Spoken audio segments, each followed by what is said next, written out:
Bom, eu me adapto à dinâmica da reunião de vocês. Se vocês acharem que eu estou falando muito rápido ou quiserem perguntar alguma coisa, interromper e falar, sintam-se à vontade, tá? A aula de vocês, quem organiza são vocês, e eu passo aí só para tentar falar alguma coisa. Inicialmente, a gente tinha conversado sobre falar alguma coisa sobre cirurgia fetal, né?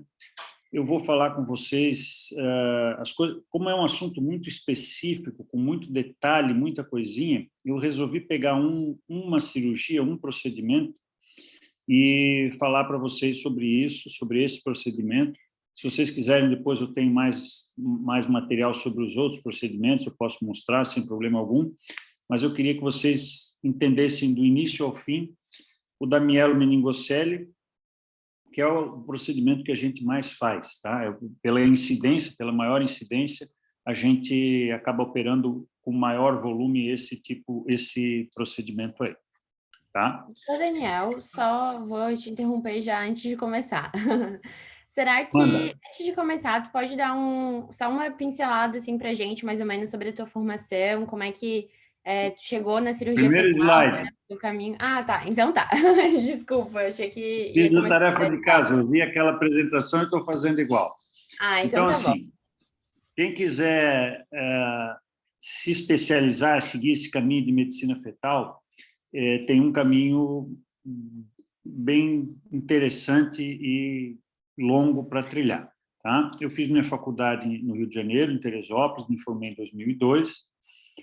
Na época que eu me formei, a residência médica de ginecologia e obstetrícia era de 2 anos. Alguns lugares no Rio Grande do Sul já tinha isso, ela já tinha sido ampliada para 3 anos, mas a regulamentação do MEC era de 2 anos. Então, eu fui o último ano que teve assim. No ano seguinte, a, a residência mudou para 3 anos obrigatoriamente em todos os lugares.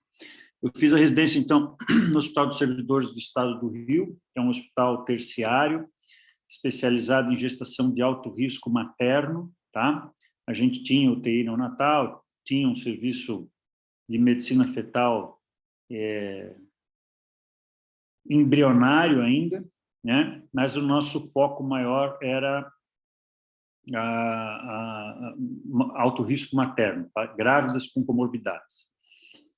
O terceiro ano eu tive a ideia, queria fazer endoscopia ginecológica, porque não queria dar plantão, não queria ficar de sobreaviso e atender as grávidas fora de horário.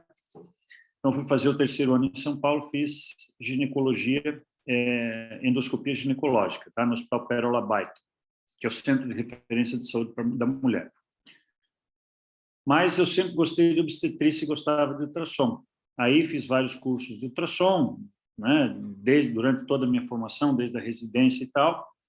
E em 2011, eu me inscrevi numa pós-graduação em medicina fetal, no CETROS, que é uma escola de ultrassom de São Paulo, que é coordenada pelo Dr. Fábio Peralta, que é provavelmente a pessoa que mais tem experiência em cirurgia fetal no mundo, tá? Eu digo isso porque muitos dos países, Estados Unidos e Europa, onde eles têm legalizado a interrupção da gestação, muitas mulheres acabam por decidir interromper a gravidez ao invés de tratar a gestação. Para vocês terem uma ideia, eu tenho um colega que foi de Portugal, de Lisboa, ele há 5 anos não consegue fazer uma cirurgia de mielo. As gestantes lá todas interrompem a gravidez. E a gente tem aqui um número bacana de casos. Então, eu fiz meu primeiro ano dessa pós em 2011, e nos anos seguintes, até 2016, eu era monitor da pós e comecei a fazer um fellow. Eu acompanhava o Dr. Fábio nas cirurgias dele e fui aprendendo a operar. Nesse meio tempo também, fiz uma pós-graduação de ecocardio fetal com a doutora Lilian Lopes, em São Paulo, que também é uma das precursoras aí, uma das mulheres com maior experiência no Brasil de ecocardiografia fetal. Tá? E aí, em 2016, em 2005, vim para Blumenau, depois que eu terminei a residência do Pérola Baito, em 2005, e aí me estabeleci aqui e comecei a trabalhar com ultrassom, com tudo. e até hoje estou aí. Em 2016 eu voltei para cá definitivamente, não saí mais de Blumenau, fazer curso nem pós-graduação nenhuma fora. Então, espinha bífida ou mielomeningocele é o defeito congênito do sistema nervoso central mais comum, mais frequente e que é compatível com a vida. Isso é o que dá para a gente um grande repertório, um grande número, um grande volume de pacientes para operar. Essa foto é dos anos 90. Nos anos 90, a mielomeningocele era assim. Nascia o neném, botava lá no berçário, chamava o neurocirurgião.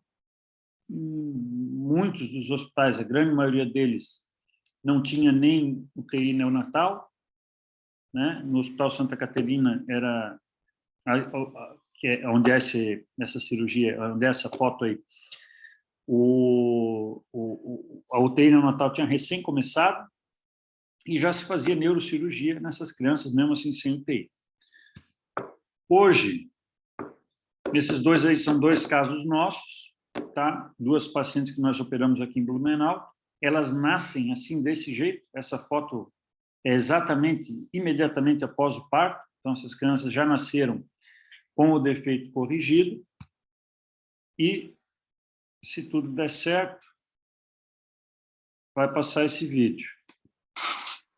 Que é a Olga, que é aquela paciente que está no pano azul. A gente operou em 2016.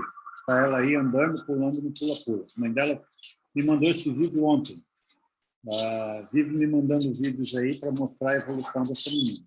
Ela nasceu, não teve que fazer mais nenhuma intervenção cirúrgica e está aí andando, pulando, feliz da vida. Gente, quiserem perguntar, fique à vontade, tá? Hoje eu atendi, curiosamente, a última paciente que eu atendi antes de vir para cá era uma paciente com mielo, tá? Uma paciente que tinha mielomeningocele e foi diagnosticada, por sorte, com 22 semanas. A grande maioria das vezes, a grande maioria não, mas quando a gente não consegue operar alguma paciente, o principal problema é que elas chegam tarde demais no serviço que é capaz de fazer o procedimento. Tá? Então, os ultrassonografistas têm que ter radiologista, obstetra, todo mundo tem que começar a atentar para fazer o rastreio dessa malformação a partir de 11 semanas, entre 11 e 12 semanas, quando vai fazer a translucência nucal, o exame já consagrado para fazer o rastreamento de síndrome de Down. Vocês que estão acompanhando serviço de ginecologia e de obstetrícia certamente já ouviram falar da translucência nucal, etc. Deve-se avaliar também a translucência intracraniana. Não tem nada de mais, não é uma incidência diferente, não requer nada. Basta que você tenha atenção e veja ela. Veja se está ali. Só olhar. Está ali? Opa, beleza, está legal. Não precisa medir, não precisa fazer nada, nenhum corte adicional. Você não gasta nem um segundo a mais no seu exame. Tá? Esse aqui é um trabalho que fala sobre o diagnóstico da espinha bífida na mielo com 13 semanas. Ele mostra essas imagens aí. Eu não consigo botar meu mouse aqui para mostrar para vocês, mas tem ali o tálamo, mesencéfalo, bulbo, e atrás do bulbo tem o espaço que seria o quarto ventrículo, cisterna magna no neném. Tá?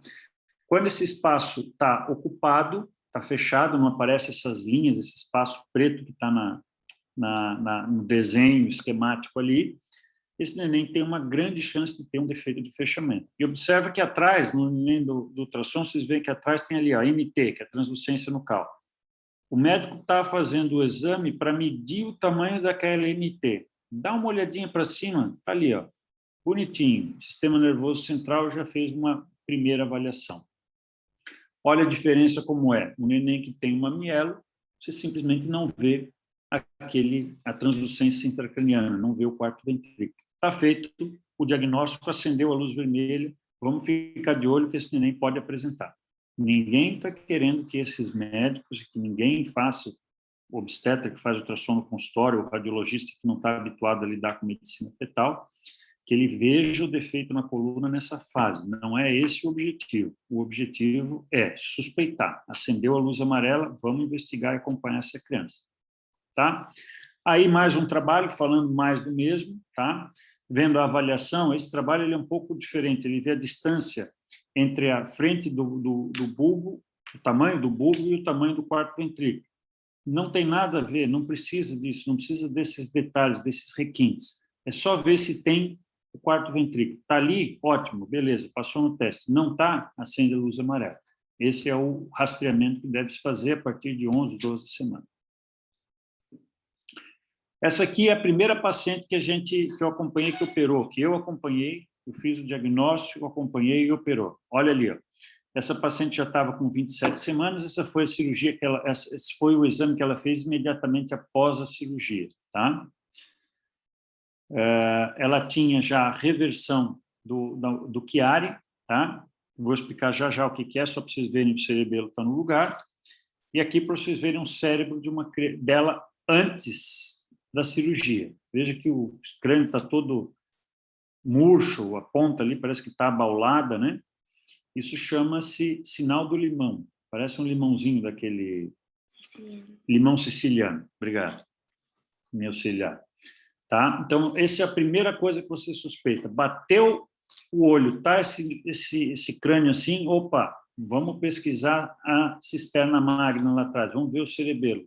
Viu o cerebelo, tá num formato diferente, não tem cisterna magna, você não precisa nem olhar, fecha o olho, põe lá na coluna que você vai achar um mamielo com certeza. Não deu outra, esse é aquela paciente. Veja aqui, ó, isso foi em 2015, tá? Eu fiz o diagnóstico com 22 semanas. Comi bola, devia ter feito antes, tá? Podia ter feito antes. Essa paciente conseguiu ser operada, deu tudo certo, graças a Deus. Ela está na 3ª gestação, tá? Já teve esse neném, a Sofia, teve a Laura e está com mais uma gestação agora, estou acompanhando ela o 3º pré-natal. E a criança anda muito bem, não precisou fazer nenhum outro procedimento adicional depois do nascimento. É uma daquelas crianças que eu mostrei a foto também, tá? Essa é uma foto da mielo dela, só a mielo, só o defeito, tá? Não dá para ver a coluna, nada. Essa é a bolsa que fica atrás, seria aquela tumoraçãozinha que tinha naquele neném dos anos 90 lá. E isso fica mais ou menos dessa forma, né? Com um ultrassom 3D, você vê uma massa ali atrás da coluna da criança. Nem sempre você consegue ver isso aqui. E essa imagem ela é meramente ilustrativa, não ajuda a gente em nada, tá? Para diagnóstico, para tratamento, para nada. Essa imagem é ilustrativa. Tá? Aqui, vocês viram essa área preta, maior zona aí, isso é o ventrículo lateral, ou terceiro ventrículo. Aqui a gente avalia e vê que a criança tem a hidrocefalia. Essa medida não pode ser maior do que 10 milímetros, tá? Com 22 semanas, e se tiver maior do que isso, procura o cerebelo, procura a coluna, você vai achar o defeito da espinha. Aí também essa criança. Essa foto eu queria que vocês prestassem atenção, porque a gente vê a coluna que não está tão boa, mas é nessa incidência, dessa forma que a gente vê a altura da lesão, tá? Se ela é em L4, L5, L2, L1, T1, tá? A gente vê a altura e a extensão da lesão. Então, essa é a incidência mais importante. Take a home message. Primeira coisa que vocês têm que lembrar. Primeira coisa da mielomeningocele é fazer o diagnóstico precocemente. Essas pacientes vão peregrinar por aí, porque tem muito médico que ainda hoje diz que isso não tem tratamento, que isso não tem nada. Tem médico que ainda fala que a criança vai nascer com problema mental, com retardo de desenvolvimento, que nunca vai falar, que nunca vai andar. Assusta as mães, médico que não sabe, ou por ignorância, ou por puro desconhecimento e desatualização, tá? E, às vezes, médicos que eu reputo como médicos bons, tá? Dizem que cirurgia intrauterina não serve, por desconhecimento, por falta de querer conhecer, querer se atualizar mesmo, tá? Neurocirurgiões, tá? Neurocirurgiões muito que eu considero pessoas de renome aí, ainda não acreditam nessa cirurgia. Mas, enfim, diagnóstico precoce, primeira coisa que a gente tem que saber. Incidência, 3,5, 4 pacientes por 10 mil nos Estados Unidos. Talvez no Brasil seja um pouco maior, porque a nutrição, estado nutricional, carência de ácido fólico, é uma das coisas que vai importar na incidência da doença. Mortalidade, 10%, certamente nos casos mais graves, em que a hidrocefalia é maior, o perímetro cefálico é maior, e quase todos nascem com Chiari 2, que é a malformação de Chiari. Eu acho que é falha minha que eu não coloquei aqui como é que é o Chiari. Deixa eu ver se rapidinho, dar uma olhada. Não coloquei. Eu vou tentar explicar para vocês. Vocês lembram lá da anatomia? Tinha o cérebro, o forame magno, e pelo forame magno descia a coluna, né? O bulbo estava logo ali no forame magno e descia a medula pelo forame magno.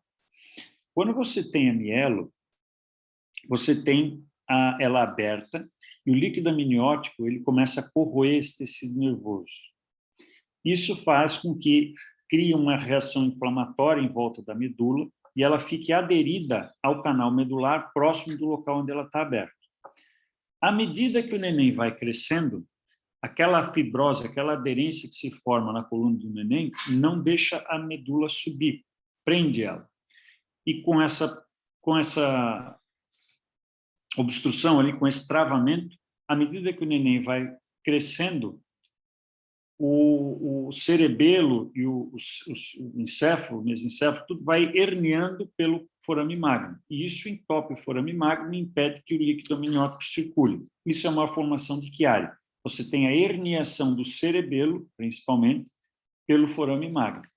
Atrás do cerebelo existe um acúmulo de líquido, chama-se cisterna magna. A cisterna magna, ela tem que ser medida, ela tem que ser visível nos fetos com 22 até 28, 30 semanas, tá? Bem visível.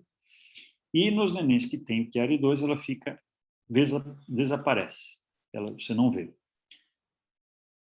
No ultrassom, o formato do cerebelo é de um 8. São duas bolinhas assim. Você tem duas bolinhas, uma do lado da outra.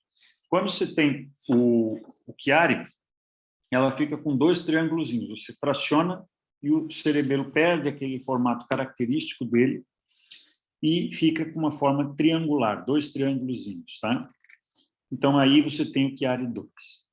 A hipótese da lesão, two hits, são duas formas de agressão. A primeira, o líquido amniótico, ele é corrosivo no sistema nervoso, tá?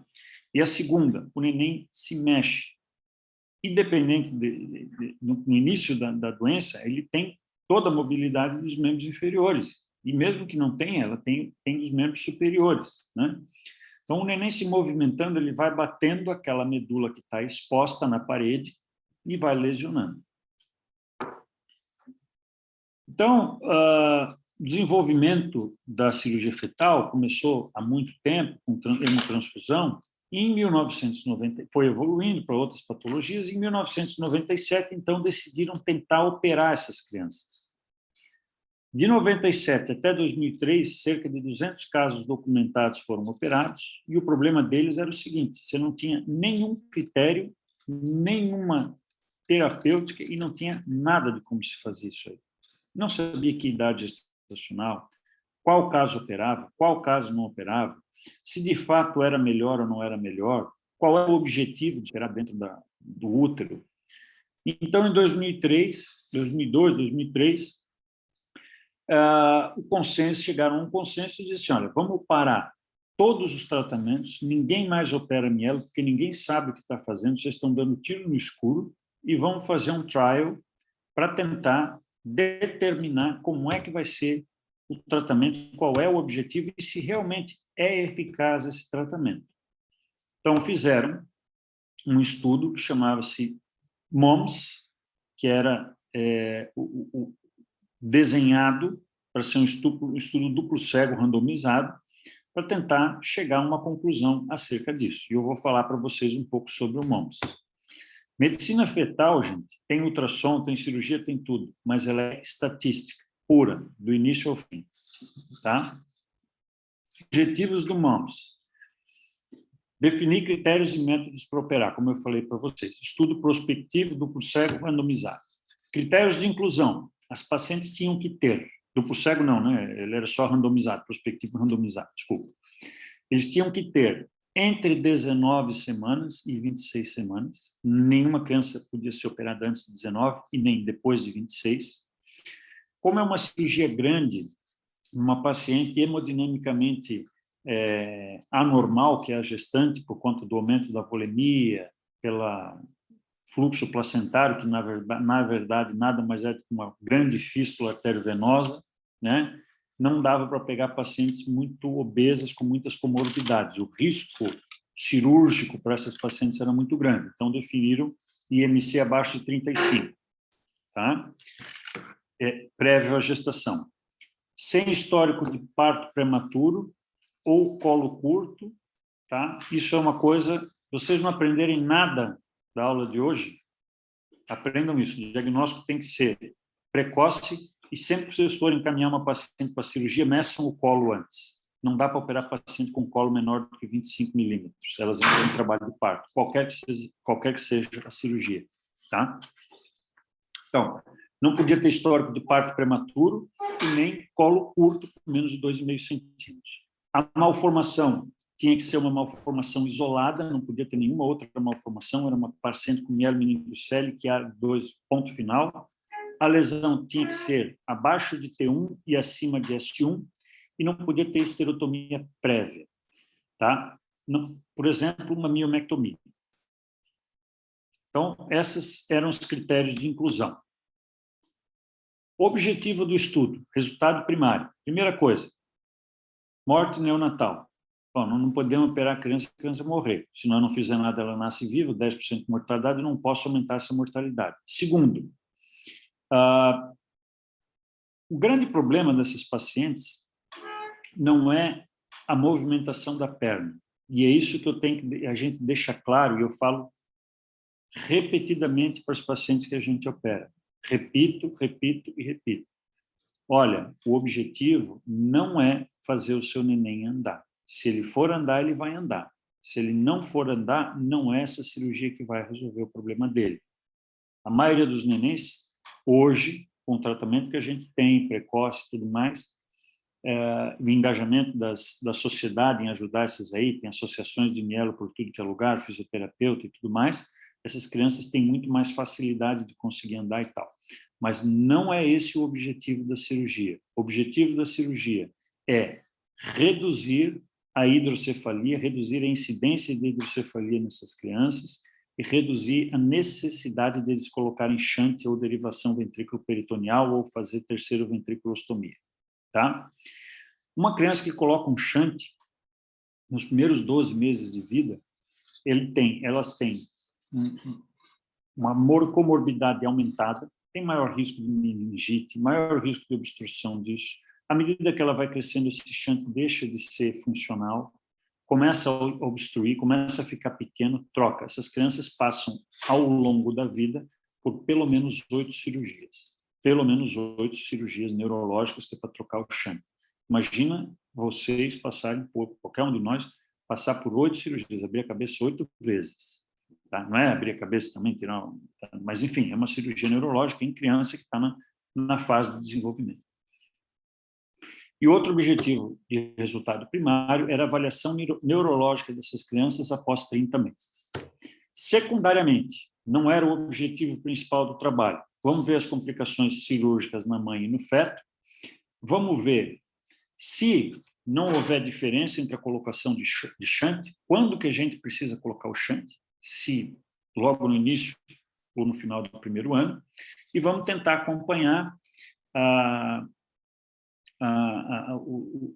regressão do Chiari dentro do útero, claro, e o desenvolvimento neurológico dessas crianças.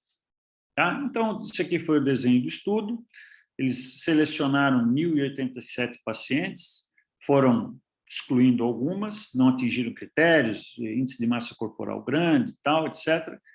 Randomizaram, no total, 183 pacientes, da seguinte forma: 92 fizeram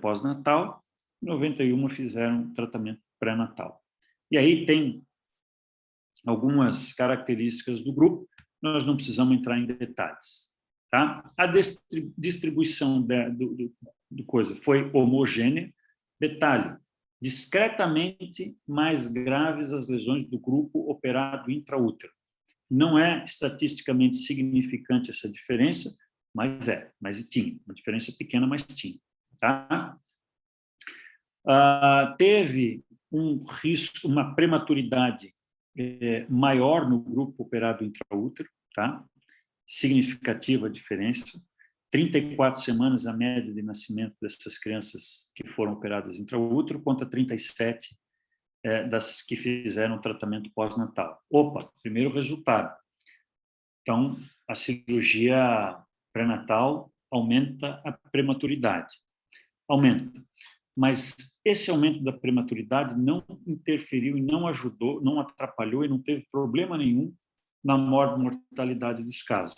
Então, foi uma prematuridade? Sim, foi, mas sem impacto na vida desses nenéns no pós-natal. Né? Taxas iguais de mortalidade perinatal, de 2%.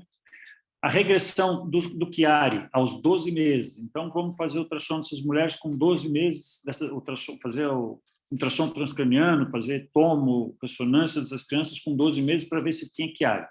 As operadas intraútero, 36% regrediu, e as operadas pós-natal, 4% regrediu. Ou seja, operando intraútero, eu tenho, ao longo da vida, uma melhora na herniação do cerebelo, ou seja, menos complicação para essas crianças. Complicações primárias também vamos avaliar, né? Eu vou fazer uma cirurgia grande, tá? Essas pacientes que a gente opera, elas vão todas para a UTI, tá?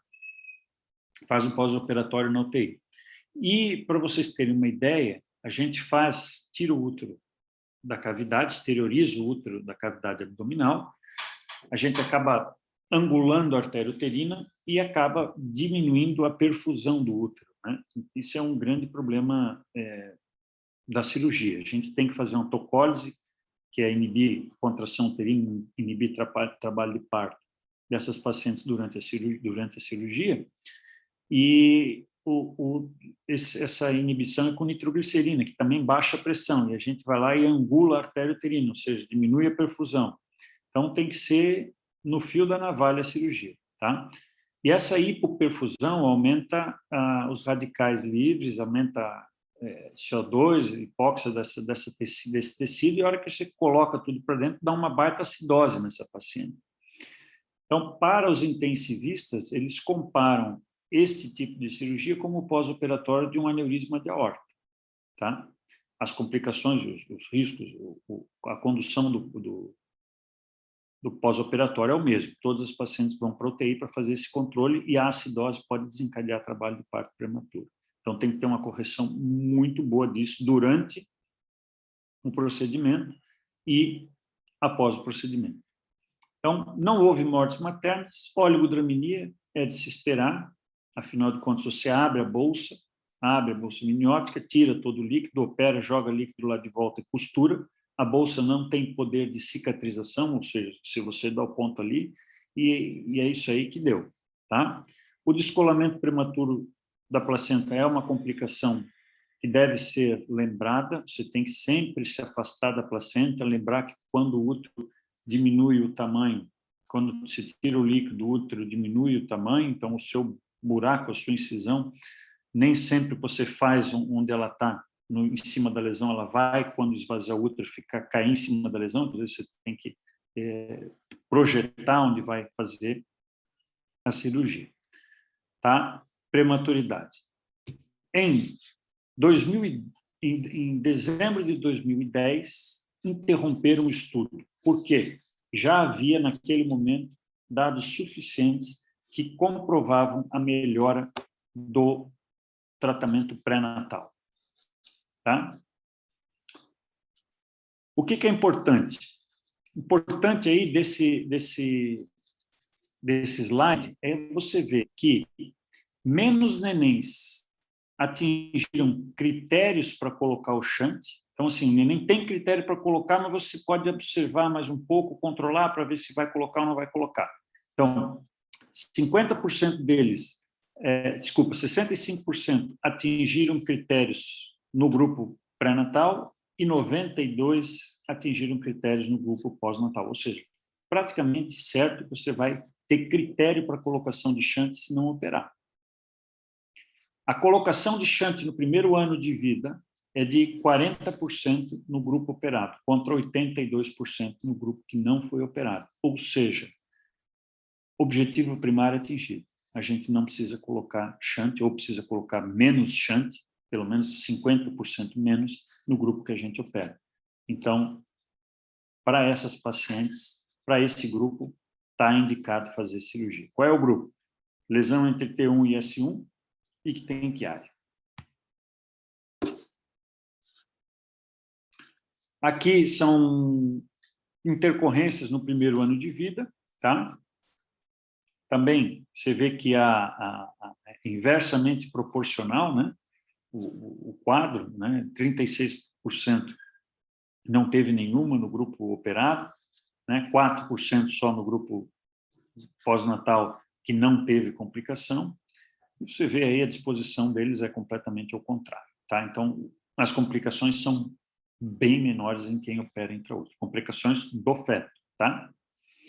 A avaliação neurológica primária, tá? Ela tem uma diferença, mas não é estatisticamente significante, tá? Não tem significância estatística. Opa, passei no slide aqui. Passei? Não passei, né?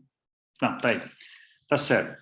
Mas o que a gente vê é que, na grande verdade, não existe diferença no desenvolvimento neurológico dessas crianças. Não é porque o neném que opera dentro do útero, esse vai para a escola. O que não opera não vai para a escola, não vai ter um desenvolvimento neurológico normal. O que operou intraútero vai ser oftalmologista, o que não operou vai ser obstetra. Pô, não tem nada a ver, né? Todo mundo desenvolve, tem nenéns com meningocele que não foram operados que têm QIs altíssimos, né? Não há diferença entre os grupos operados pré e pós-natal. Aqui é outra coisa interessante. Existe uma melhora do nível motor de função, ou seja, se eu operar, eu consigo algum ganho em relação à lesão da medula, em relação aos membros inferiores? Sim, existe, mas não é um ganho muito significativo, não. Tá? Não é uma melhora tão boa. Tá? Aqui também fala do desenvolvimento depois de 30 meses, não tem uma diferença muito grande, não tem significativo, estatisticamente não tem diferença. Aqui fala do nível da lesão, tá? Assim, se eu operar, eu tenho a lesão neurológica e a lesão funcional. Eu tenho a lesão funcional, quer dizer, ela tem a lesão em L2, mas a função é de L4, né? Tem 2 níveis abaixo de melhora. Ou posso ter a lesão em L2, mas a função é lá em T1. Então, eu tenho 2 níveis acima de lesão funcional, tá? Não sei se eu fui claro para explicar isso. Assim, eu tenho o local da lesão mesmo, e a função pode ser 2 níveis abaixo ou 2 níveis acima. Ou seja, teoricamente, tem uma melhora, mas não é muito significativa essa diferença entre as duas, não. Outra coisa, falei lá no começo, é mais prematuro os partos das gestantes com cirurgia intrauterina, mas isso não muda o resultado final. Ou seja, são nenéns que vão nascer com 34, 35 semanas, são nenéns que vão nascer nessa idade, mas eles não vão ter dificuldade em passar na UTI, até por causa do estresse cirúrgico, acelera a maturação pulmonar, etc. e tal. Essas crianças vão ter um parto mais cedo, mas vai dar tudo certo. Isso não interfere no resultado. Tipos de cirurgia. Então, o MOMS ele foi realizado e idealizado com um tipo de cirurgia, que é a cirurgia aberta. A cirurgia aberta é esse desenho que está aí, esse desenho, inclusive, tirei do MOMS. Eles abrem um buraco de 12 centímetros, 10, 12 centímetros no útero, expõem a lesão inteira, bem bonitona, fácil de ver, e fazem a cirurgia ali a céu aberto. Em 2014, 2013, 14, o Dr. Fábio desenvolveu, adaptou, na verdade, a técnica de fazer uma mini-esterotomia.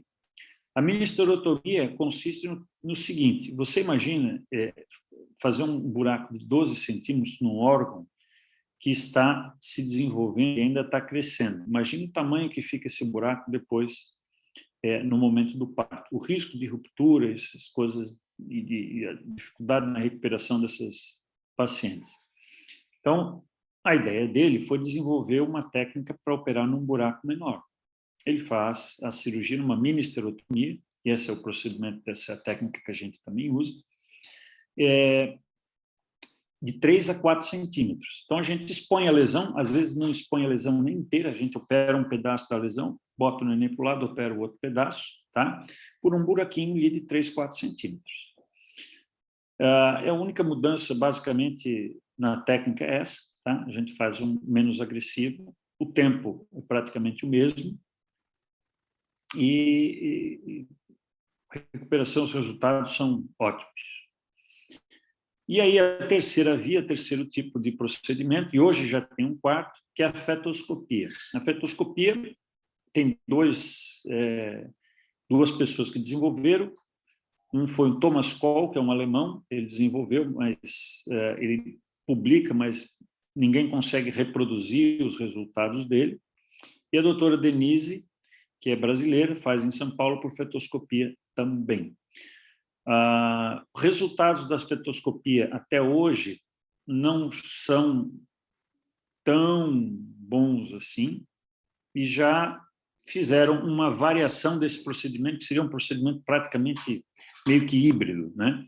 O grande problema da fetoscopia é o seguinte: você está passando por duas paredes, duas camadas, uma parede da paciente e outra útero. Então, você acaba rasgando e dilacerando as membranas lá dentro, e que não tem cicatrização. Isso desencadeia o trabalho de parto, se os pacientes entram em trabalho de parto mais cedo, tá? A metodologia híbrida que se fez, se está se propondo, está se fazendo com resultados, aí sim, consideráveis e animadores, é abrir a barriga da paciente, tirar o útero, exteriorizar o útero, e aí sim fazer a fetoscopia, tá? Faz uma laparoscopia dentro do útero, mais ou menos seria isso, né? A comparação, infelizmente, não é conclusiva, não era nesse estudo aí de 2016, hoje tem mais coisa, eu confesso para vocês que eu não consegui atualizar isso, mas o resultado não é igual, tá? Qual é o problema? Essas pacientes da fetoscopia acabam sendo operadas mais tarde e nascem mais cedo. Problema 2, eles não corrigem o defeito, e sim colocam uma tela de material sintético para ocluir e tampar essa medula. Então, aquela ali acaba fazendo uma reação inflamatória, acaba exteriorizando depois do parto, infecciona, a coisa não fica tão boa. Então, ainda tem que melhorar um pouco, ainda tem que desenvolver um pouco para ficar no esquema. A fetoscopia, o método híbrido, aí sim, eles fazem a cirurgia como faz na cirurgia aberta. Eles fecham o problema, dissecam a lesão e fecham o defeito. Aí sim, vale a pena. Tá? A mortalidade é muito maior, mais tempo cirúrgico, tá? A necessidade de correção, muitas vezes o defeito não fecha, exterioriza aquela tela, então tem que fazer mais uma correção após o parto, tem menor reversão do chiari, que é o nosso objetivo principal, e tem maior prematuridade. Tá? Vantagens dessas cirurgias, da fetoscopia em relação à aberta. Tem menos complicação materna. Complicação materna que a gente tem, assim, trabalho de parto, infecção, paciente com edema agudo de pulmão, a gente faz hipotensores muito fortes, né? O principal problema que a gente tem, mas ainda assim a incidência é muito baixa. E a opinião aqui desse Alan Flake, que é um dos caras que mais publica nesse sentido nos Estados Unidos, é que a fetoscopia ainda não conseguiu, que ela tem que mostrar que ela é melhor do que o resultado do MUMS, para a gente poder pensar em fazer esse outro tipo de tratamento. E isso ainda não é resultado. Essa aí é uma cicatriz cirúrgica de uma mini esterotomia. A gente fez, aí tu vê aí que vocês veem aí que está com 4 centímetros, né? Isso depois do parto, isso aí já está fechado. Você foi um paciente que eu fiz o parto e medi o tamanho para ver se a cicatriz distendeu, se ela cresceu muito, né? Aí 4 centímetros. E aqui era o projeto que a gente tinha para 2017, que era começar a fazer cirurgia, e graças a Deus já conseguimos. E era isso. Perguntas? Esse tipo de cirurgia está viabilizado no SUS? Então, essa paciente que eu atendi hoje é SUS. Qual é o grande problema? Não existe uma tabela com relação a isso. E o custo da cirurgia é alto, não é nem de equipamento, nem de material, mas é de internação, né, e de medicação. Então, os hospitais acabam não querendo fazer esse tipo de cirurgia porque não é economicamente viável. Isso é um problema. Outro problema, em 2017, quando a gente começou a fazer, tinha só 5 equipes no Brasil que faziam cirurgia desse tipo.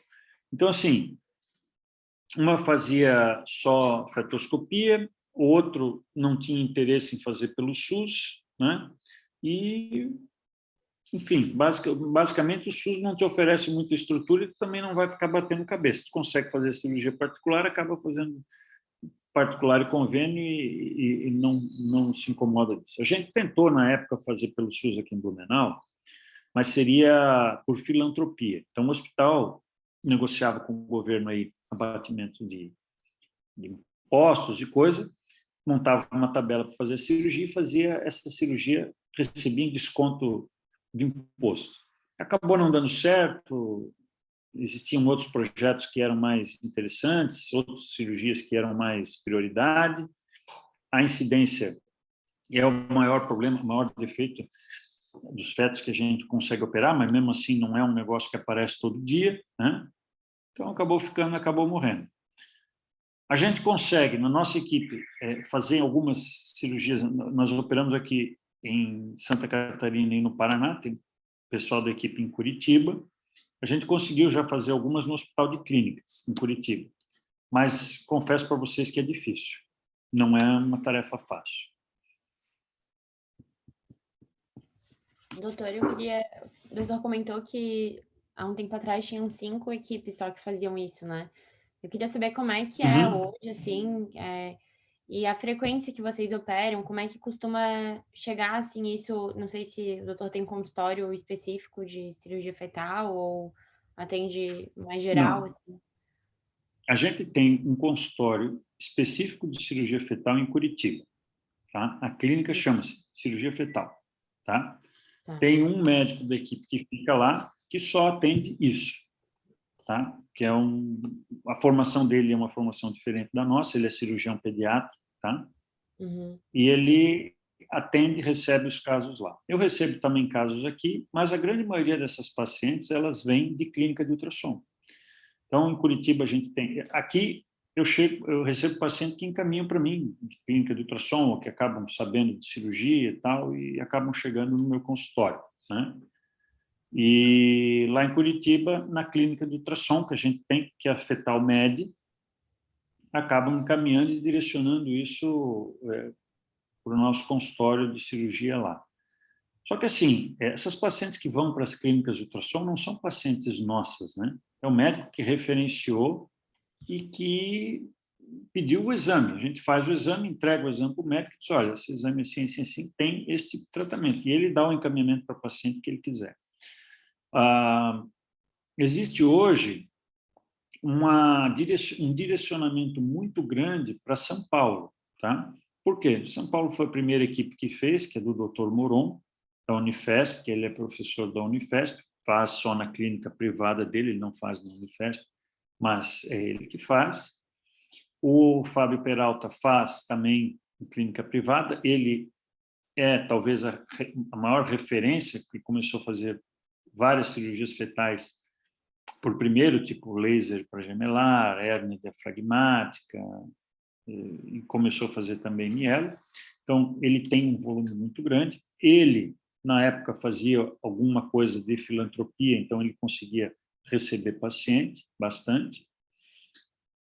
E ele tem o curso de pós-graduação, então, assim, ele forma muita gente pelo Brasil, e essas pessoas encaminham para ele. Ele tem mais de 300 mielomeningocele nas costas, tá? A gente deve ter em torno de 30, 35. Não dá para te dizer que a gente opera uma por mês, mas já teve dia que a gente operou num dia 2, tá? Então, é uma incidência baixa, é baixa. Curiosamente, hoje eu atendi uma paciente que é do SUS, nós vamos tentar operar em Curitiba. E hoje tem mais equipes, tá? Hoje tem equipe no Rio de Janeiro, Belo Horizonte, tem gente que operou na Bahia, Recife. O grande negócio é isso, é você ter volume, estruturar o teu serviço para conseguir fazer isso, tá? Fazer cirurgia. Estruturado, eu acho que hoje não tem muito serviço, não.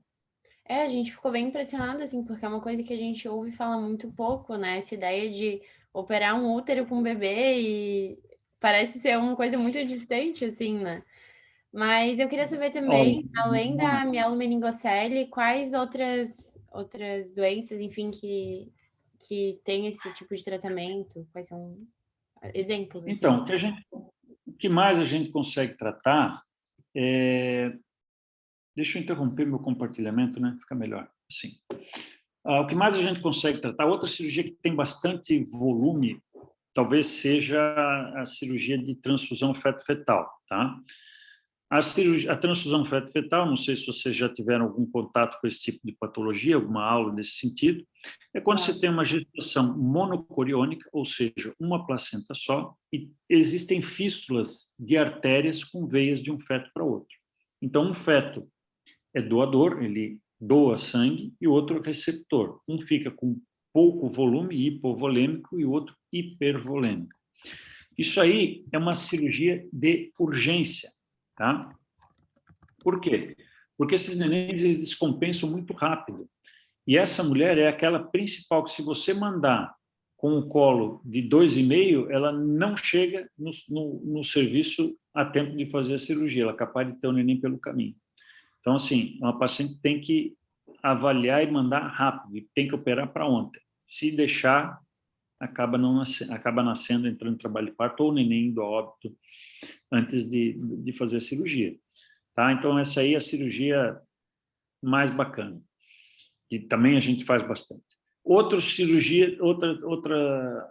patologia é a síndrome de restrição seletiva de crescimento. Tem menos indicação, opera menos e tal, que seria um pouco diferente da síndrome de transfusão. A restrição de crescimento, você tem uma placenta única para 2 fetos, mas na divisão da placenta, um dos fetos fica com uma parte menor e o outro fica com uma parte maior. Então, o leito placentário do neném restrito ele é muito pequeno.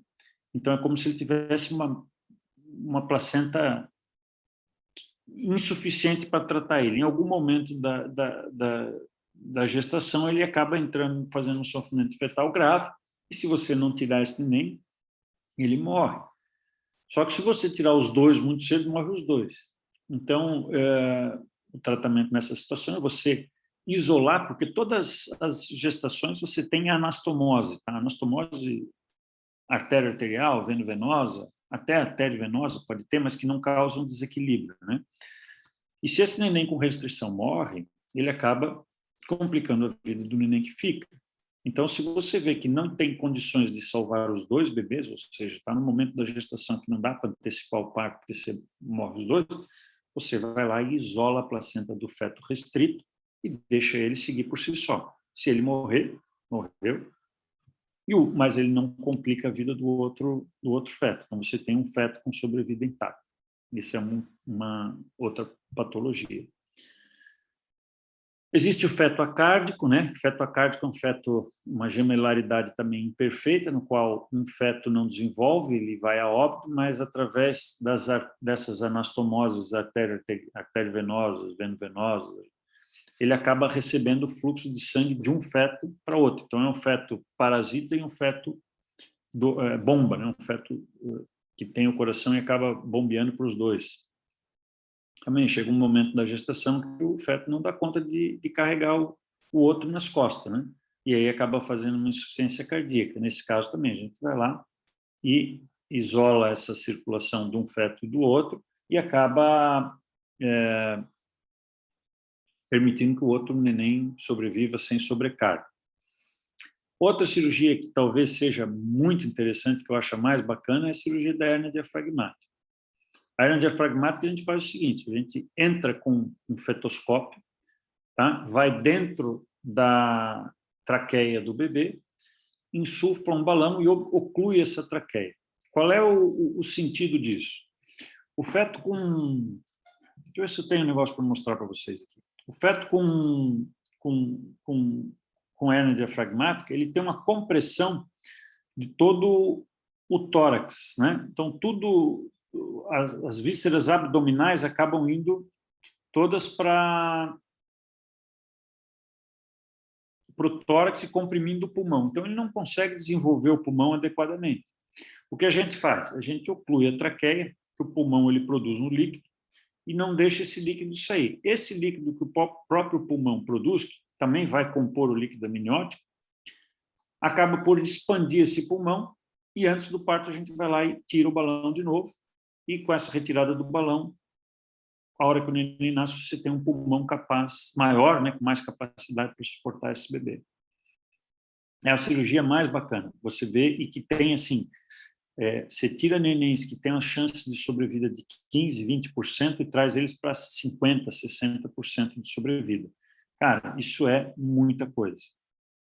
É muita coisa. Nossa, muito legal. Assim, realmente parece algo de outro mundo, né?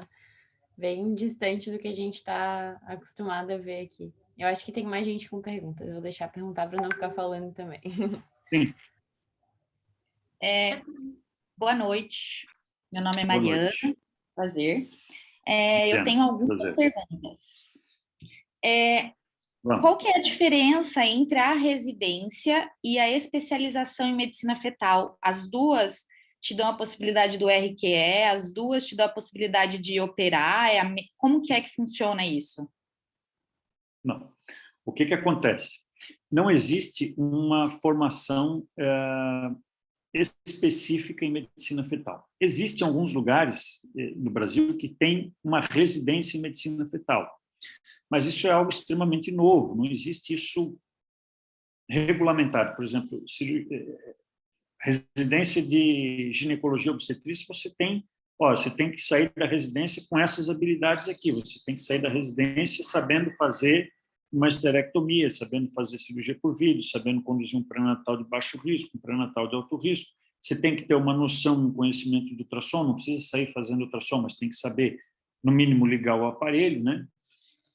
Então, existe uma regulamentação para a ginecologia obstetrícia. Para a medicina fetal, apesar de que já surgiram residências na área, não tem uma regulamentação disso. E não existe assim, o cara que faz medicina fetal, ele obrigatoriamente tem que aprender ou tem que ter contato com cirurgia.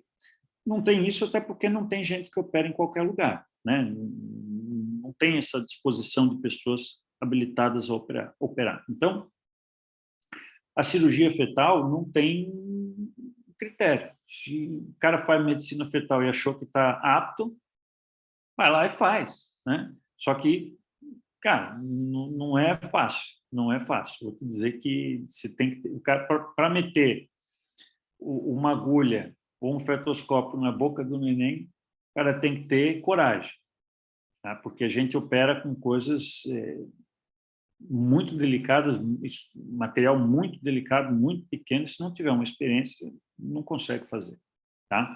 Mas não existe uma formação específica.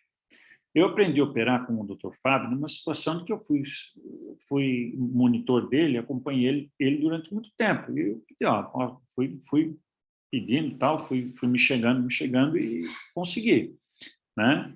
Tinha, na minha época, mais médicos fazendo esse mesmo treinamento, né? E operam hoje no Rio de Janeiro, Belo Horizonte e tal, mas não existe nada que te habilite para isso.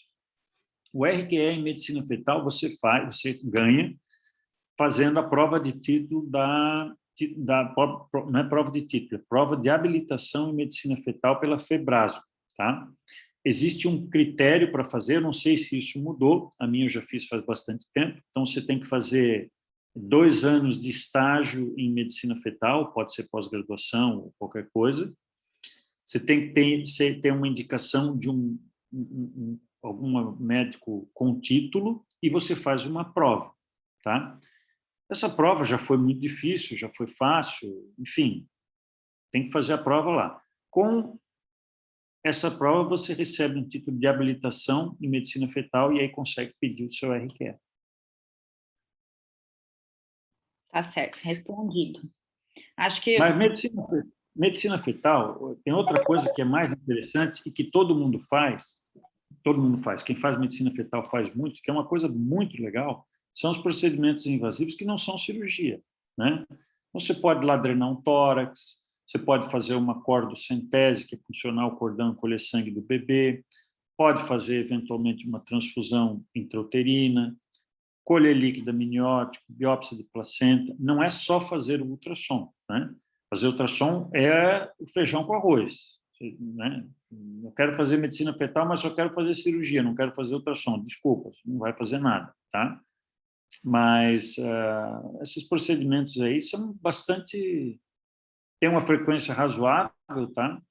E são bastante legais de fazer. Eu gosto, pelo menos. Tá certo.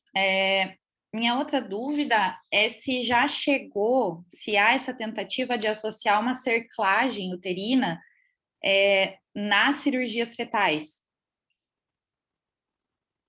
Sim, não cerclagem. Existe um negócio que chama-se pessário. Não sei se vocês já ouviram falar. Quando a paciente tem um colo curto ou a gente acha que ela pode desencadear um trabalho de parto, a gente coloca um pessário. Existe sim um estudo de, nas situações de transfusão feto-fetal, quando a paciente faz um polidrama muito volumoso, que faz parte da patologia, fazer um baita polidrama, uma barriga distende de uma hora para outra muito rápido, a gente coloca um pessário. Existem trabalhos sérios com relação a isso e que te dão uma segurança de colocar, tem indicação, tem critério para fazer isso, tá? A gente pode sim colocar um pessário vaginal, mas cerclagem não. Mesmo quando aquele colo não é indicado para cirurgia, que ele é muito, muito curto, por exemplo, nem chega a fazer? Colo menor do que 2 não vai dar certo. É medida heróica, não te diz, não pode fazer. Aquilo ali, a vaca já foi para o brejo, você já perdeu. Entendeu? Já não vai dar certo aqui. Bom, pior do que está, não fica. Bota o pessário e vamos ver o que acontece. Mas a indicação é de não fazer nada e deixa rolar. Tá certo. E eu acho que você falou ali, tem como um médico especialista em medicina fetal, cirurgia fetal, ficar só com a parte de ultrassom, de imagens, trabalhar concomitante com a ginecologia e obstetrícia e a parte de imagens da cirurgia fetal, ou acaba drenando tudo para a cirurgia? O meu irmão tem, não, tem como fazer. Tu diz assim, a pessoa trabalhar só com medicina fetal e não fazer mais obstetrícia e ginecologia, é isso a tua pergunta? Sim, meu irmão faz isso. Meu irmão, a nossa equipe de cirurgia é o seguinte, sou eu, o meu irmão, que é de Curitiba, e o André, que é cirurgião pediatra, tá? Nós 3 fazemos a cirurgia, a gente opera tudo junto, tá? O André entra no laser, o André entra na hérnia e faz a hérnia depois quando a criança nasce, faz a mielo também. Nas mielos a gente tem um neurocirurgião também, mas meu irmão faz isso, ele tem uma clínica de ultrassom, ele só faz ultrassom e cirurgia fetal, né? Só ultrassom, mais nada. E só faz ultrassom de obstetrícia também, não faz nem de pedir um transvaginal, ele não faz. Tá certo, muito obrigada. Falta ainda 6 anos aí quase para eu me formar ginecologista e obstetra, mas assim, Eu vou estar lá na tua porta, batendo, para você me ensinar, então, para assistir tuas cirurgias, combinado? Pode ir, quando tiver cirurgia, manda para mim que nós resolve. E assim, ó, esses 6 anos passa ligeiro, tá? Parece que não, mas... Esperando. Parece que não, mas estou esperando. Esses dias não, hoje ainda, hoje não, foi hoje. Hoje eu estava falando com um cara, ele falou assim, me formei em 2002. Eu falei, então se formou faz pouco tempo. Aí ele olhou para mim assim, pô, mas 2002? Eu falei, mas eu também me formei em 2002, faz pouco tempo, foi ontem, pô. Para mim é pouco tempo. Muito obrigada, seu trabalho é incrível. Um abraço aí para sua filha. Obrigado. Eu tenho perguntas também. Então, pelo que eu entendi, a pessoa pode fazer medicina fetal e daí depois ela escolhe se ela quer ou não fazer cirurgia fetal, é isso? Não é a mesma coisa, são coisas distintas. Não. A grande maioria, imensa maioria, só faz ultrassom. Só vai fazer ultrassom e vai fazer os procedimentos invasivos, que são aqueles mais simples, uma amniocentese, acordocentese, biópsia de vírus, eventualmente drenar um cistinho, drenar uma bexiga, uma coisa assim. Os procedimentos cirúrgicos invasivos, assim, a medicina fetal não tem uma formação já consolidada nesse sentido, não tem uma residência, não tem um programa específico para isso, né? Cirurgia, então, nem se fala. E o problema maior é o seguinte, você conseguir caso para operar. Tá? Você tem aí, sei lá, não tem 10 equipes no Brasil aí que operam hoje. Tá? Não tem caso para todo mundo. Ele já está batendo cabeça. Né? Então, assim, isso aí, a pessoa que opera, muito difícil ela querer ensinar para alguém para operar. Né? Isso que eu consegui, eu considero assim como um presente divino, porque não tem, ninguém ensina. Né? Não por falta de egoísmo, né? Não vou ensinar um negócio. Eu opero pouco, se eu pegar o pouco que eu opero para ensinar para alguém, eu não vou operar nada. Né? E como é um procedimento delicado, difícil, a gente tem que ter treino, tem que ter mão, não pode perder a mão. Se ficar 1 ano sem operar, o cara não, quando for ver, não coloca mais, não faz mais nada. E outra coisa interessante é o material, o equipamento. Tá? O equipamento para esse tipo de cirurgia, fetoscópio e tal, ele é o uso único e exclusivo para a fetoscopia. O equipamento não serve para mais nada. E é delicado. Então, assim, você deu qualquer batidinha na hora, mas sim, as ópticas de videolaparoscopia, de estereoscopia, de cistoscopia, essas coisas, qualquer batidinha quebra. As de fetoscopia, qualquer tremida, ela já quebra. Entendeu? Então, e o custo de montar uma caixa de fetoscopia hoje é de R$300 mil. Um troço que quebra, ninguém quer investir nisso. Eu tenho outras dúvidas também. Em relação às outras cirurgias fetais, nenhuma delas é encontrada assim no SUS facilmente? Não. Talvez, assim, a mielo, ela é cara por questão de internação hospitalar. As outras são caras do equipamento, do material. Então, assim, balão, custo do balão, do equipamento, do material, assim, você vai usar um catéter, tem todo o material de fetoscopia, que a gente já tem. Assim, vamos usar um material, o balão e o catéter. O custo disso é entre 12 e 15 mil reais. Só de material. O balãozinho e o catéter, 12 mil. Né? O laser, 6 mil. Uma fibra. Então, assim, é difícil. E quando que tem, por exemplo, a transfusão feto-fetal, que é uma urgência, como é que faz? É obrigada a fazer particular, então? Normalmente a gente faz a gente pede, faz um mandato judicial, não é coberto pelo plano, né? não está no rol de procedimentos da ANB. Então, a gente faz um pedido de liminar judicial e acabam autorizando. Os planos de saúde não criam muito caso. Sim, claro, eles dizem que não vão pagar, tal, mas é urgência, não tem como... Eles acabam fazendo. Entendi. Então, é mais pelo plano mesmo. Tá. Sim. Tá. E outra dúvida também é as maiorias das cirurgias são realizadas abertas, assim, ou são através de fetoscopia? A nossa equipe opera aberta com a mini-histerotomia, tá? Que é o método mais feito no Brasil.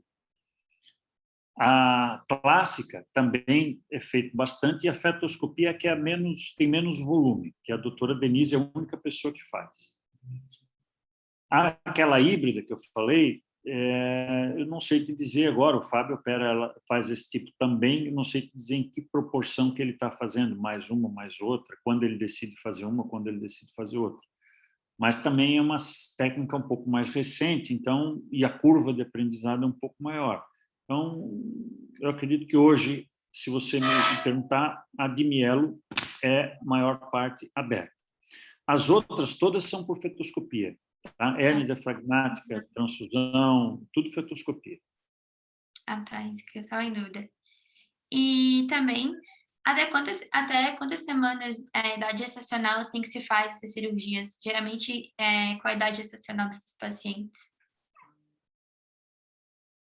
Mielo, até 26 semanas. Tá? Existe alguns médicos têm prolongado isso até 27, tá? Eles fazem até 26 e 6. Né? Então, tá, até 26 semanas. 26, uns quebradinhos ainda entra.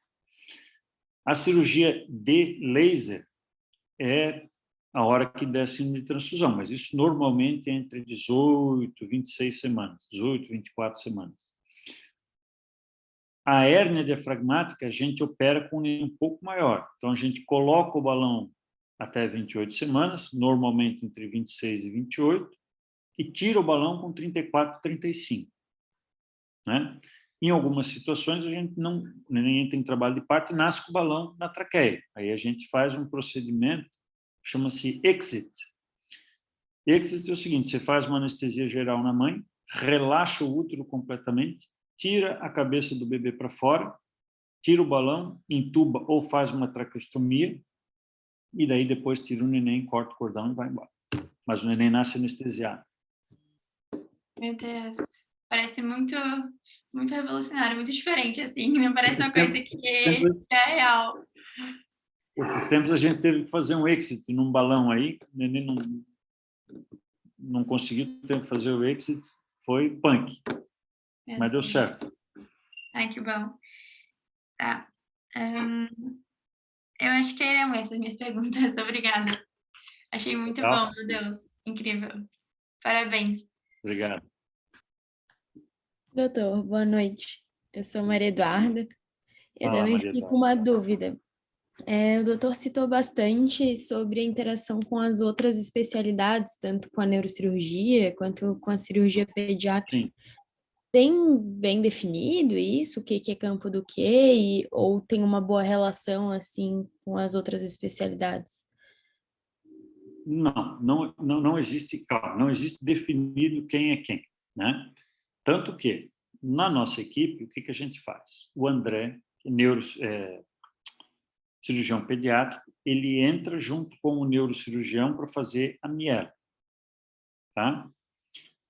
Entra junto com a gente para colocar o balão, para fazer o laser. Quer dizer, é uma área em comum entre a cirurgia pediátrica e a medicina fetal.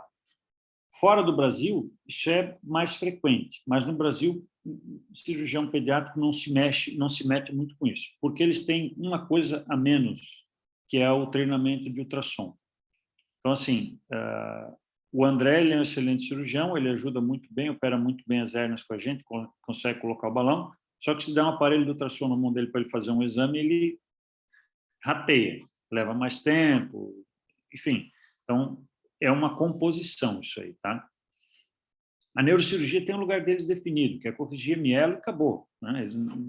A gente abre, coloca abre o útero, coloca o neném e diz assim, pronto, tá aí, é nesse buraco aqui que tu opera. Ele entra e pergunta para ele, mas qual é a posição que o neném está? Aí eu explico, está com a cabeça para cá, o bumbum para cá, o braço para cá, isso aqui é cranial, isso é caudal. Pronto, agora fecha. Ele vai lá, fecha. Terminou de fechar. Só, terminei de fechar, agora resolve o problema aí. Eu volto para o campo e a gente fecha a cavidade. Essa é a dinâmica, tá? Então, assim, a neurocirurgia tem o lugar dele bem definido. Quando faz cirurgia por fetoscopia, acaba a pessoa que faz medicina fetal acaba fazendo tudo, né? Então, nessa cirurgia em específico, a gente acaba extrapolando um pouco o nosso limite, mas a gente não faz isso, então não posso te falar disso com propriedade, tá? Mas eu sei que funciona assim. Então, tem tudo bem divididinho. E assim, a paciente da hérnia, eu falo isso para os pacientes quando a gente opera, é o seguinte, a gente faz uma parte do tratamento, a gente entrega para a UTI e para o cirurgião pediátrico uma criança em melhor condições, em condições de ser salva, porque nem de ser salva essa criança tinha condição. Então, assim, é uma criança que vai conseguir ser ventilada, vai conseguir ser entubada, vai conseguir ser estabilizada na UTI, vai conseguir ser operada da hérnia. Se vai sobreviver, é outra conversa, né? Então, assim, a gente aumenta a sobrevida, a taxa de sobrevivência, a chance dessa criança sobreviver, mas não resolve o problema, né? Em um momento aí, nos anos 90, ou sei lá quando, essas crianças, existiu a tentativa de se fazer a cirurgia da hérnia intraútero, como faz a da miela. Os caras tiraram a cabeça, tiravam a criança para fora, operava a hérnia e jogava para dentro de volta. Não deu certo, né? E aí depois chegou essa conclusão, bom, vamos fazer o pulmão crescer e tentar melhorar a sobrevida dessa criança depois do parto. E aí fizeram a oclusão traqueal, tá? Mas o nosso resultado depende muito do cara que está lá na UTI, cuidando do neném quando ele nasce, e do cirurgião pediátrico, por exemplo, no caso da hérnia. O laser, da STT, frequentemente esses nenéns nascem prematuro, né? Se eu não tiver uma boa UTI para me dar suporte, os nenéns vão morrer logo que nascer. Então, não adianta eu fazer o tratamento aqui para morrer aqui fora, né?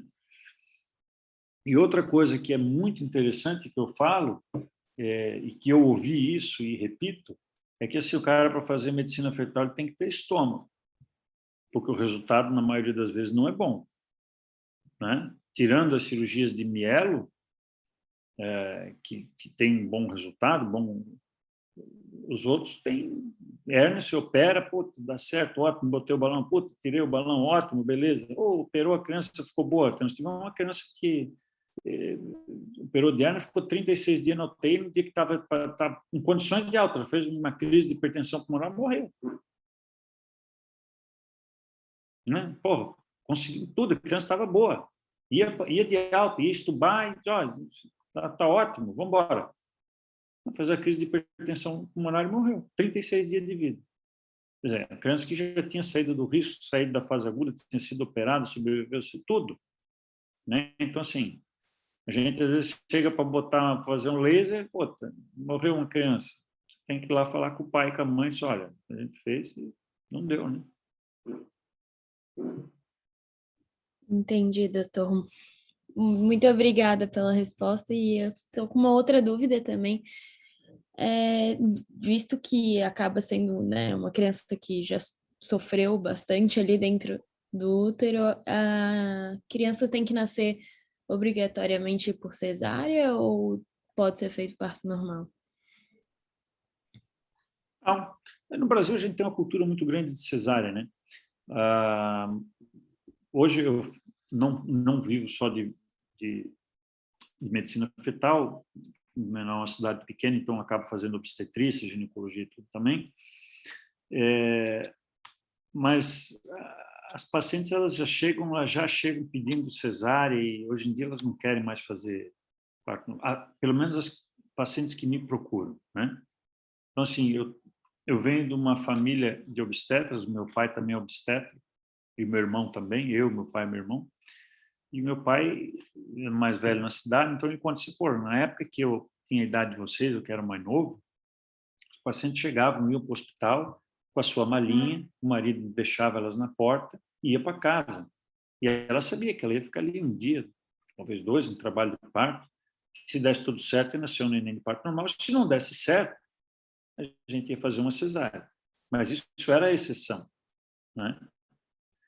Depois disso, as mulheres começaram, eu não quero esse negócio de parto normal, eu quero cesárea, quero cesárea, quero cesárea, eu não quero sofrer, eu quero cesárea, né? Hoje em dia, todas elas chegam querendo cesárea. Hoje em dia está tudo mudando de novo. Agora elas chegam dizendo, não, eu quero normal, né? Mas tem a cultura da cesárea se impregnou aí e ficou, né? Então, enfim, a grande maioria delas acaba fazendo cesárea e não tem uma obrigação, não. Você pode fazer parto normal, estando tudo bem, pode fazer parto normal, inclusive na hernia diafragmática. Entendi, doutor. Muito obrigada. Foi ótima a aula. Obrigado. Doutora, eu tenho mais uma dúvida. A gente sabe que aqui no Brasil as coisas funcionam bem diferentes, né, do resto do mundo. E eu queria saber como é que funciona esse mercado, assim, em outros lugares, outros países, se é mais difundido. Então, nos outros países, aqui no Brasil você tem o seguinte, um país de dimensão continental e com poder aquisitivo relativamente pequeno e com um sistema de saúde que é uma porcaria, né? Muito esquisito, diferente de qualquer outra coisa no mundo. Então, assim, a gente já recebeu paciente do Acre para fazer uma miela, né? Pô, como é que o paciente do Acre veio parar em Curitiba, cara? Não sei, não tenho a menor ideia. Mas para ela era a mesma coisa pegar um avião para São Paulo, que é um grande centro, você está no Acre, você vai procurar em São Paulo. Mas ela achou a gente em Curitiba, veio para Curitiba, graças a Deus, obrigado. Não tem como você ter um centro ou 2 centros num país desse tamanho, né? Eu quero dizer o seguinte, essa paciente do Acre ela tinha que ter ficado no norte, no nordeste, tinha que ter alguém lá que fizesse esse procedimento, mas ninguém quer ir para lá. Ou ninguém tem essa desenvoltura, ou o pessoal que está lá, a grande maioria não tem condições de pagar essa cirurgia, de pagar que seja o plano de saúde para ser operado, né? Então, não vale a pena alguém se situar lá para fazer. Então, você vai ter no Brasil, São Paulo, região sudeste e região sul, que vai ter esses procedimentos. Talvez uma lá no nordeste, né? Mas fora isso, não tem. Na Europa, os países são de tamanhos menores, então eles conseguem, com um centro ou 2, atender toda a região do país. Então, tem um cara lá que faz, ou 2 caras que fazem, né? Às vezes, um cara num país faz, dos países vizinhos também, mas o cara que faz isso, ele tem um centro de excelência e faz isso muito bem. Então, ele drena tudo, né? O que eu queria explicar é o seguinte, que aqui no Brasil, a nossa área de cobertura é muito mal distribuída. E lá não, lá é bem centralizada, bem direcionada, bem segmentada. O problema dos países de fora é que eles têm o entendimento diferente com relação ao aborto, né? Então, você está na Inglaterra, o cara te avisou, você tem que fazer o exame para saber se o seu neném tem síndrome de Down. Aí faz o exame, tem síndrome de Down, o negócio aqui é o seguinte, você tem que abortar. Você quer abortar ou não quer abortar? Não, eu quero levar minha gravidez. Então assina aqui, cara. Isso aqui é o teu neném, você é responsável por essa criança aqui, hein? A gente está te falando que é um neném com síndrome de Down e que não tem diagnóstico, está feito. Você quer um neném com Down, assina aqui que você quer um neném com Down, vai cuidar dele pro resto da vida. A gente até te ajuda, mas você tem que cuidar dele, né? Na Alemanha, eu atendi uma vez um paciente que veio ter o filho aqui no Brasil porque ela foi fazer a translucência nucal na Alemanha. Como é que foi fazer a translucência nucal na Alemanha? O cara falou, você tem que fazer uma biópsia de vilo aí, ou uma amniocentese para saber se esse neném tem síndrome de Down. Eu disse, eu não quero fazer isso. Não me importa se ele tem síndrome de Down. Não, você tem que fazer. Esse neném não pode nascer aqui sem a gente saber se ele tem síndrome de Down ou não. E você tem que se responsabilizar por ele. Ela pegou o avião, veio embora para o Brasil e teve filho aqui. Entendeu? Lá, essa situação é a seguinte, síndrome de Down, você tem que abortar. Se não quiser, é diferente. Ou se pega aqui no Brasil uma mulher que tem um diagnóstico desse e fala para ela, mas eu não quero neném com Down, como é que eu faço para abortar? Eu falei, não faz, você não tem essa opção aqui. Né? E isso com qualquer outra patologia. Né? Mielomeningocele, na França, é o país que talvez seja mais permissivo com relação a isso. Né? Na França, se tiver um neném com fenda lábio-palatina e quiser interromper, opa, bora já. Né? Então, mas é com 25 semanas. Opa, não tem problema, como é que você quer fazer a interrupção aqui? Né? Então, o tratamento, né, as chances, a oportunidade que os médicos têm de operar lá também, eles têm mais, drenam para um centro só, eles recebem mais referência, mas também tem muita paciente que desiste do tratamento porque não quer ter o bebê. Né? É o caso que eu falei para vocês do Jader em Portugal. Não sei se já operou mielo, não, faz muito tempo que eu não falo com ele, mas ele disse, olha, eu não consigo operar. Pô, esses caras chegam lá para mim, eu falo da cirurgia, falo como é, como não é, eles perguntam, mas nem vai ter problema ou não vai ter problema? Vai andar ou não vai andar? Não sei. Então não quero. Vamos interromper. Nossa, um tema bem polêmico, assim, a cultura é diferente, né? Você falar em interrupção de um neném com síndrome de Down no Brasil, cara, tá louco. Né? Tem paciente que interrompe, vai clandestinamente, faz diagnóstico, tem síndrome de Down. Ela volta e fala, perdi meu neném. Perdeu com 14 semanas. Né? Então, o paciente interrompe. Né? Você não vê a associação para conscientização, essas coisas, nem com síndrome de Down em outros países, como você vê no Brasil. Sim. Não sei se mais alguém tem mais alguma pergunta.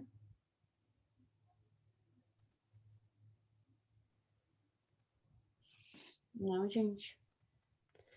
Então, o Dr. Daniel foi incrível de verdade. Eu acho que, assim, serviu para a gente ver pelo menos a pontinha do iceberg, que é esse assunto, né? Porque, assim, a gente estava até comentando aqui paralelamente que a gente nunca nem tinha imaginado nada parecido. Às vezes parece que é uma coisa que se vê na TV e acontece uma vez ou outra, mas muito longe da nossa realidade. Acontece aqui em Blumenau. Bem interessante mesmo, adoramos. Foi bem legal.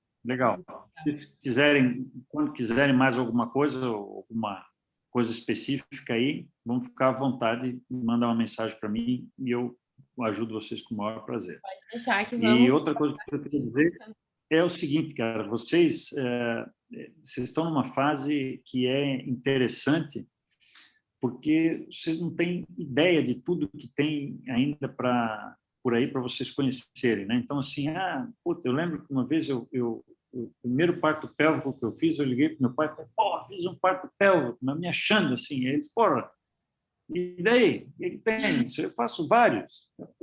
Mas assim, achei aquilo, meu Deus do céu, um absurdo. Depois ver quantos partos pélvicos eu já fiz aí, tá louco? Né? Neném sentado, tem de monte, tem a roda. Eu achei que era uma coisa. Então, quando vocês vão ver, tem assim minúcias e minúcias e minúcias que tem dentro de ginecologia, muita coisa para aprender, muita coisa para se especializar, e obstetrícia a mesma coisa. Né? Então, essa é a intenção. Fiquem calmos, tem muito chão ainda. Sim, exato. E essa é a intenção do nosso curso. A gente chamou de curso, mas na verdade é uma curiosidade, assim, a gente convidou vários especialistas de várias áreas e a gente está sendo bem surpreendida, assim, né? Porque são coisas muito longe do que a gente já imaginou, assim, e como, no geral, não que todo mundo aqui vá ser ginecologista, mas todo mundo tem um interesse pela área. Então, acho que abre bastante a cabeça nesse sentido, assim, né? Legal. Parabéns para vocês. Obrigada. Muito obrigada, foi incrível de verdade, adoramos. Foi ótimo. Valeu. Abração. Obrigada, tchau. Obrigada, Até a próxima. Tchau.